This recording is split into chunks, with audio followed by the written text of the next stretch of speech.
This is multivariable calculus, and in this video I'm going to talk about section 15.7, triple integrals. So we've been spending a lot of time over the last several weeks working double integrals, and the transition into triple integrals is actually a pretty easy one.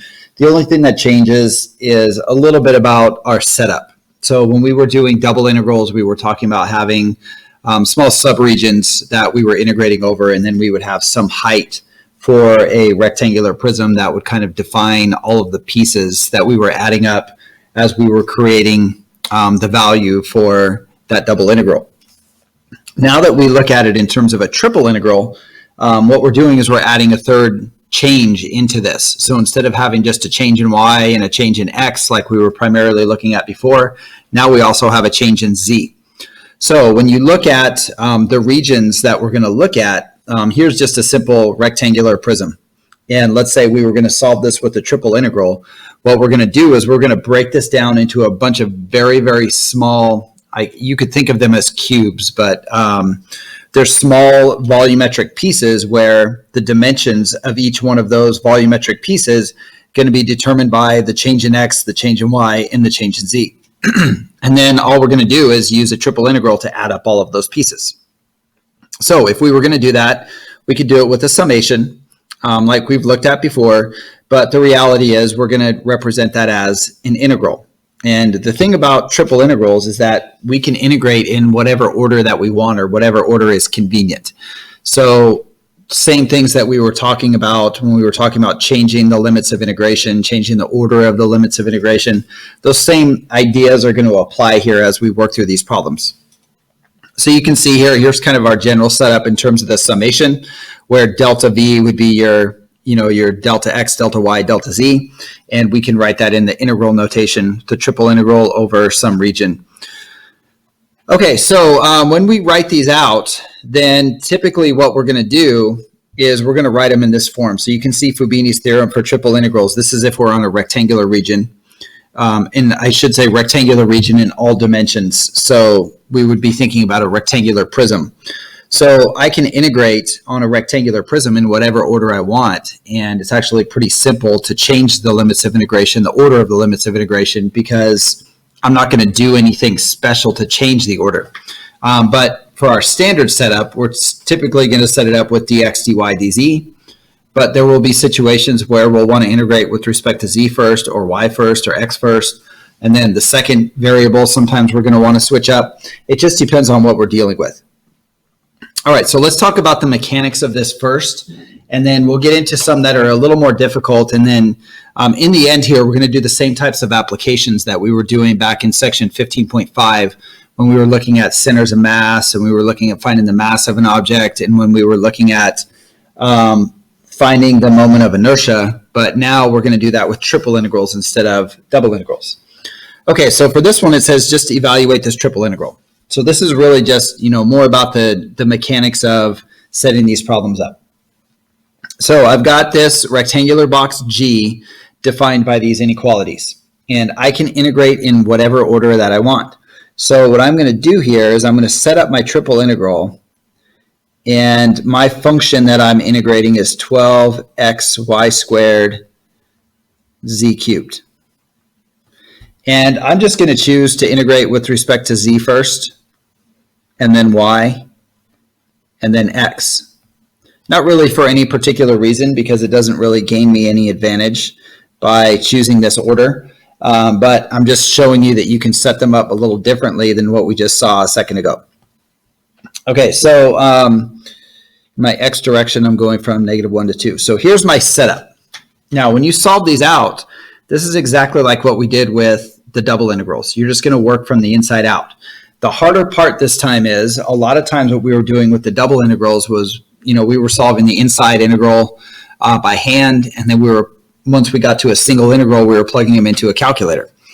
Well, now you're in a situation where you're going to have to solve the two inside integrals first before you get to a single variable integral at the end that you can then plug into the calculator. So since this one's just on a rectangular region, this is actually one that we could just pull apart and break it into 3 separate single variable integrals if we wanted to. I'm not going to do it that way just because I want to show you kind of the notation I would like for you to use when you have these triple integrals together. But keep in mind that when you do have these rectangular box regions, you can easily break it apart into individual variables and multiply the result of each one of those integrals together. Okay, so for this one, I'm working from the inside out. So when I solve this inside integral, I've still got these two outer integrals, but I'm integrating on the inside here with respect to z. And what that's going to give me is 3xy squared, z to the fourth. And I'm going to evaluate this from z is equal to 0 to 2. And I usually do write which variable I'm plugging in for with my limits of integration once I've found my antiderivative, just because it's easy to get confused when you start working these triple integrals. So once I've done all of that, I can now rewrite this as a double integral, and my double integral has these same limits of integration from the previous step, but this would simplify down into 48 xy squared dy dx. And then at that point, we've solved a lot of integrals from the double integral point on, so you kind of know what to do. In the end, you would end up with 648 here. Okay, so like I said, what I'm going to ask you to do for the most part on these triple integrals is I'm going to ask you to solve the two inside integrals, and then once you get to that last single variable integral, then you can typically plug it into the calculator. Okay, so now let's talk about actually setting these up when we don't have these simple rectangular regions. So when we have these regions that are non-rectangular, we start to get into a lot of different scenarios again. So your book has these regions defined again as like a type 1, a type 2, and a type 3. Just like before with the double integrals, I don't really like to get too bogged down in thinking about a type 1, a type 2, or a type 3. But what I do like to think about is from the perspective of what I'm trying to integrate. Since it's a three-dimensional object, I'm usually going to look at the direction in which I've got functions of the other variables that are bounding the region that I'm looking at. So for example, on this type 1, you can see that the upper and lower bound are z functions of x and y. Or on a type 2 region, you can see that the bounds that I have here from a function perspective, we can say x is a function of u and z, and x is a function of u and z for the lower limit. And so then I can kind of see how I would want to integrate with respect to x first, and then I can do the other parts after. Now, the reality is a lot of times we can do these in more than one way, and it's just going to depend on what's the most convenient. Okay, and then here's a type 3 region. You can see the same thing with x and z. So it just depends on what's going to be the most convenient for your situation.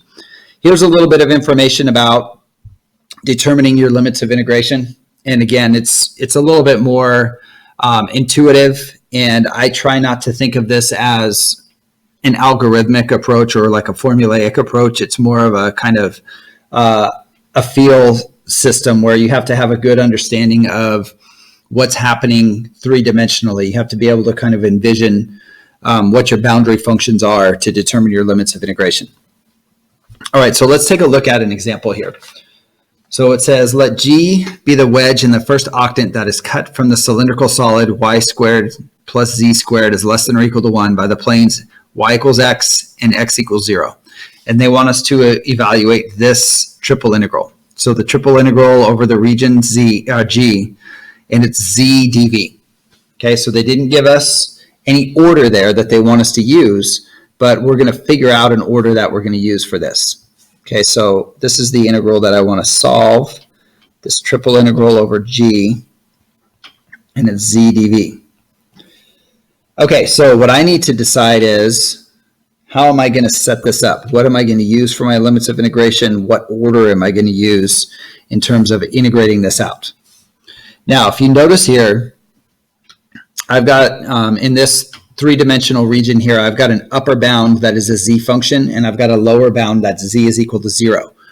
So to me, it's pretty easy here, since we already have z in terms of y, it's pretty easy here to work in terms of z first. And I can see that my lower bound was z is 0, and my upper bound was the square root of 1 minus y squared. So that means that I'm going to integrate with respect to z first. Okay, so now for the second part of this, now we're down to more of a double integral situation, and this just starts to turn into, what's more convenient for you. So you can see the region that we're looking at in the xy plane. That's the other part that we have to take into account for our limits of integration. So I'm going to choose to integrate with respect to x first. Now, when you think about this, if I'm integrating with respect to x first, I'm going to want to end up with y's, just exclusively y's, because my last integral then is going to have to be an integral that I solve in terms of y. So for my x limits of integration, I need to have x in terms of y. And when I look at this, I can see I'm going from x is 0. So my lower limit on this second integral would be 0, and my upper limit would be x is equal to y. And then the third set of limits of integration, now I'm just looking at the y bounds. And these should always be constant values. I'm going from y is 0 to y is 1. And that would be my setup. And then from there, it's the same thing. We can solve the inside integral, and then from there, it becomes fairly straightforward. So I'll show you the inside integral here. So we go from 0 to 1, integral from 0 to y. And I'm going to have z squared over 2, or 1/2 z squared, as my antiderivative with respect to z. And then I'm going to plug in my z equals 0 to z is equal to square root of 1 minus y squared. And then I've still got my dx dy. And once I get that part of it all plugged in and simplified out, I'm going to end up with a double integral that then, turns into the stuff that we've been doing for a while now. But what I'm hoping, if I've done this correctly, is all my z's should be gone, and I should just be dealing with x's and y's at this point. So what we end up with is 1/2 of 1 minus y squared times dx dy. And then from there, I would integrate with respect to x next, do my substitution, and then at the very end, I should have only y's. And when you solve it all out, you'll end up with 1/8.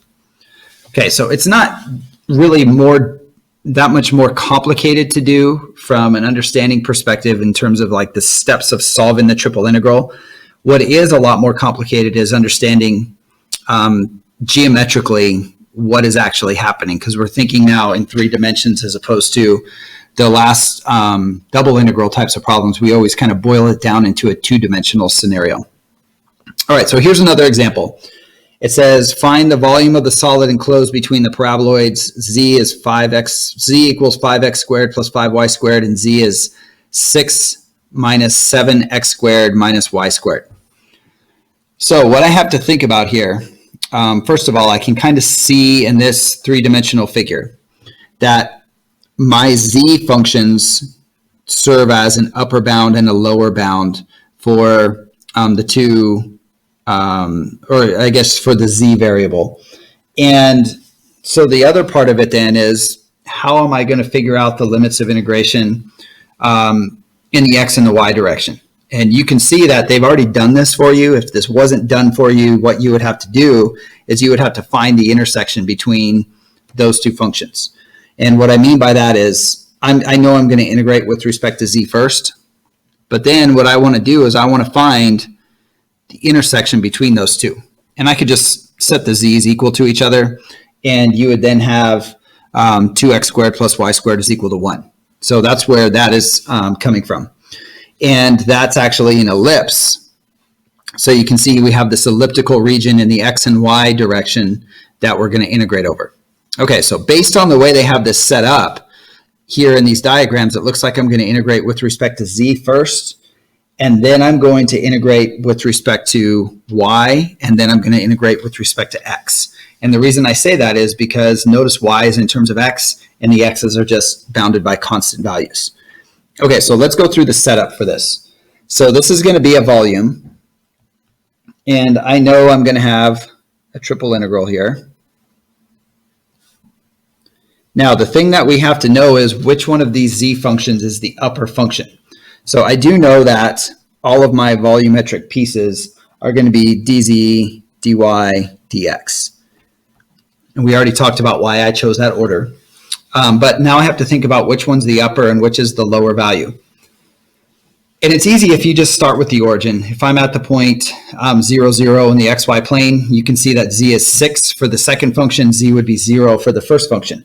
So I'm going to assume that 6 minus 7x squared minus y squared would be my upper limit of integration, and 5x squared plus 5y squared would be my lower limit of integration. Okay, so that's using this diagram. And now I want to look at my y limits of integration. Well, these are pretty well spelled out, right? I can see that the upper limit is square root of 1 minus 2x squared, and I can see the lower limit is negative square root of 1 minus 2x squared. Okay, so here I'll put in my negative square root of 1 minus 2x squared, and here I've got my square root of 1 minus 2x squared. And then the last part, I need my x limits of integration. And again, I'm referring to this lower diagram here. And you can see I'm going from negative 1 over root 2 to positive 1 over root 2.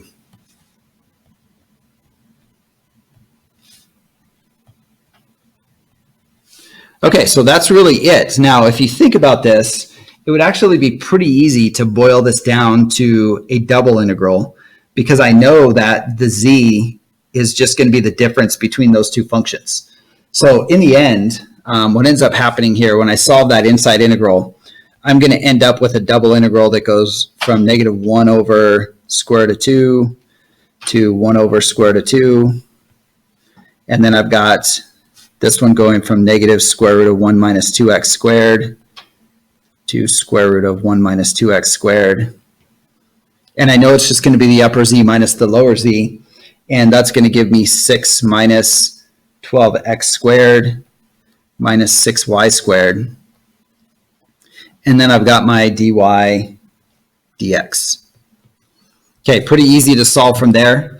But just keep that in mind. You know, you can sort of skip that inside integral in a scenario like this where we're just integrating 1 dz, because I know it's just the upper value minus the lower value.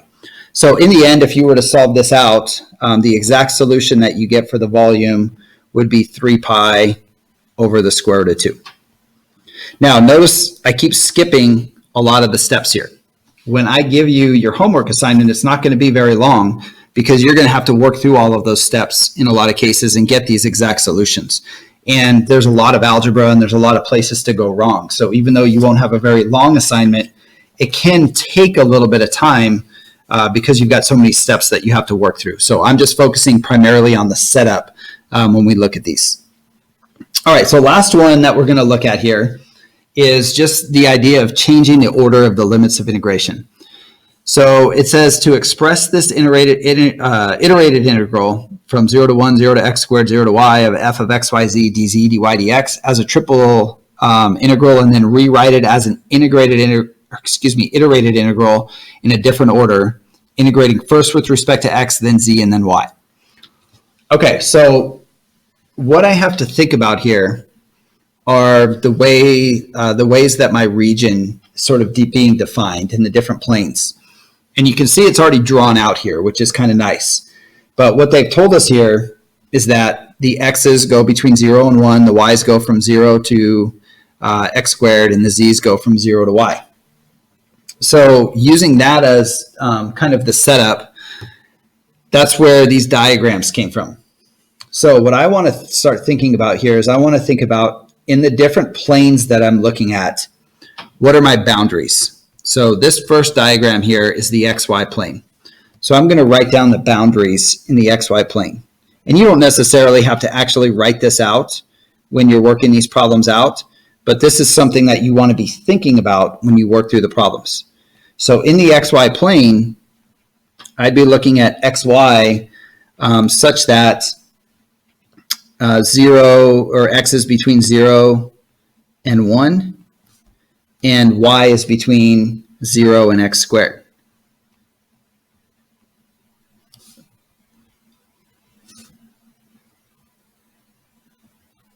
Okay, so that's one way that I could write the domain. But I could also write the domain in another way. Okay, so here's my xy such that, And now I'm going to bound the x in terms of y. So I know the y now would be between 0 and 1. And that means my x then would be bounded between the square root of y and x equals 1.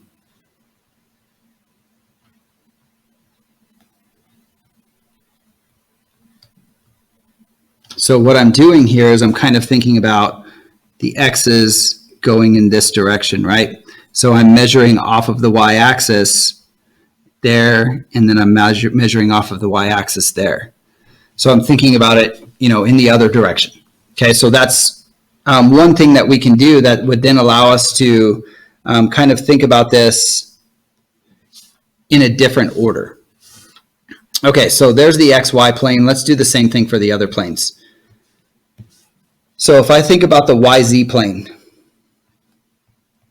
now we could do the same thing. We could set any of these up in multiple orders, but you can see the YZ plane is right here.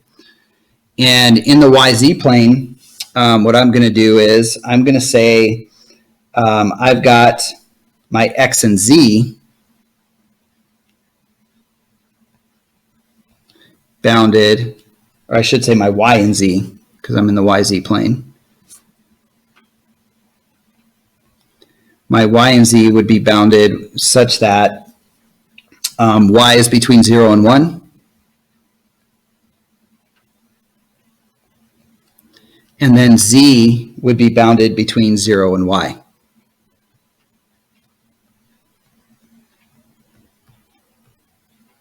Okay, so you can kind of see the setup for that. And again, we could switch this around if we wanted to, and we could bound the z first and then the y based on what we get. But I'm just going to use one for this scenario.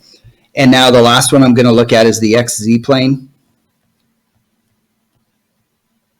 So the domain in the XZ plane, I'm going to have X and Z such that X is between 0 and 1. And I've got my Z between 0 and X squared.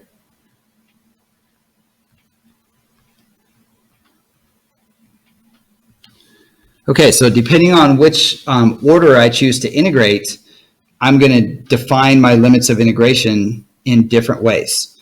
So what I'm going to do is I'm going to choose to integrate with respect to x first. And depending on which order you choose, that's going to help you decide which of these domain restrictions are going to be the most useful to you. Okay, so let's go through the setup here. So we've got this triple integral over this region E, and we've got this function xyz that we're integrating originally as dz, dy, dx. And they asked us to do this in a different order. So in a different order, I'm going to integrate with respect to x first. So I'm going to do my f of x, y, z, and I'm going to do dx first. Well, to know what I want to use for my limits of integration, that sort of determines what I'm going to do next. What I'm going to end with, whatever the third variable is, that's really what I want to have the other two variables in terms of. So I'm going to do dz next, and then dy. So what that indicates to me is I want all of my limits of integration for the dx and the dz. I want those two limits of integration to be in terms of y.